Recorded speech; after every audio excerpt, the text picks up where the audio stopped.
Dan of Banter, and I just knocked my microphone off. Dan, fantastic. Lovely, lovely performance. Why don't you get over here? Let's talk a little bit about your group. I think you have a microphone there. Nice work. That was really nicely done. Thanks. How you doing, Roman? Good. How are you? Roman, once again this evening, proving why he's the #1 sidekick in the business. Oh, absolutely. Making you look good, Yes. baby. Right. So anyway, Dan, I want to ask you some questions about your group, Banter. How long have you guys been together? Been on the scene here in Boston? I think we've been together about 4 years. Uh-huh. This is what, year 2000? This is I 2000. kind of lose track of time. Yeah, we've been together like 4 years. So when That's, you put out some material, some recorded material. When was that? When was your first thing you put out? I guess that was back in '96. We had our EP called Side 1. Okay. Because it was basically half an album, so just one side. Cool. I get you. And but you've been playing a lot of shows around Boston in that 4-year period. You make it out of town at all, or?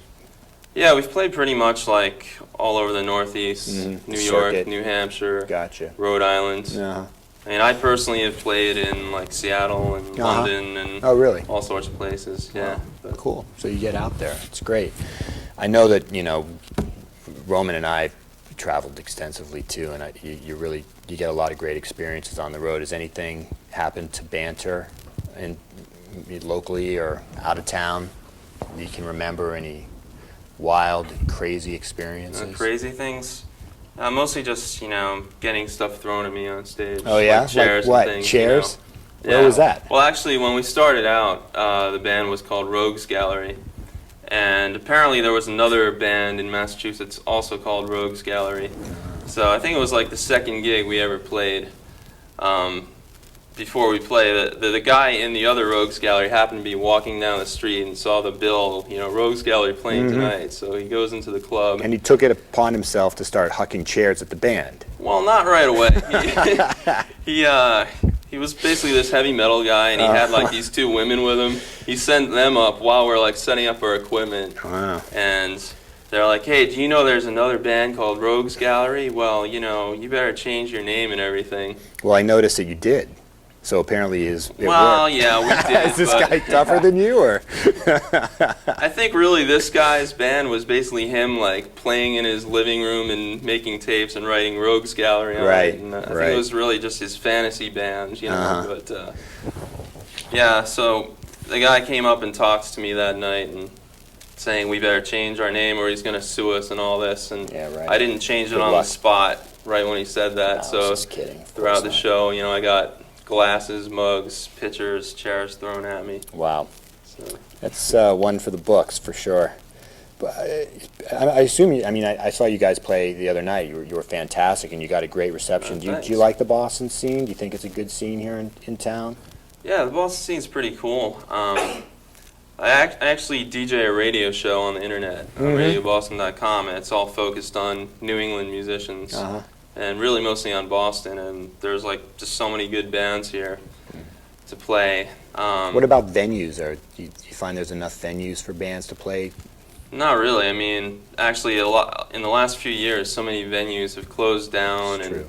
new ones opened up. Or, I mean, like the Sky Bar where you saw me the other night, I think was basically some old man bar. Yeah, that it still is, this pretty guy- much. Yeah. You can slap a new paint on it, but new Yeah. coat of paint, but that's about still what it is. And I had fun there, but you're right, there wasn't much to that place. Yeah, but but at it's least cool at least it's a place to play. Yeah, it's and cool your that new friends can come places out. are having bands and everything. Sure, But at yeah. the same time, all these places like Mama Kin's are closing down.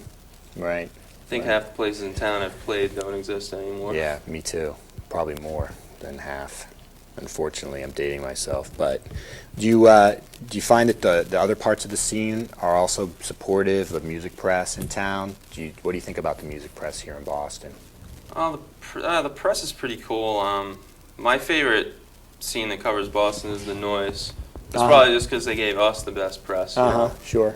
They've like given us some good reviews and a few like song of the month or put us in the top 10 songs of the year or whatever. A couple of years. Yeah, they've done a So, great job. They really have over the years. Yeah. They've stuck with it and done it, and they definitely do support the scene and the young bands coming up.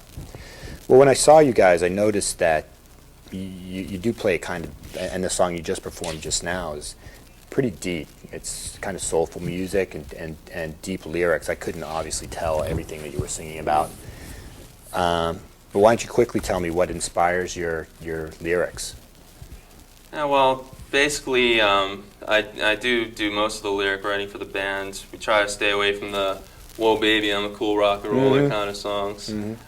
That song I just played, "The Fort," is actually about the house I grew up in. Out in front, there's a couple of short trees next to each other, and the branches and leaves and everything sort of forms a dome, and it was sort of like our little clubhouse we'd hang out in as kids. It's a personal So it's about that, inspiration. but yeah.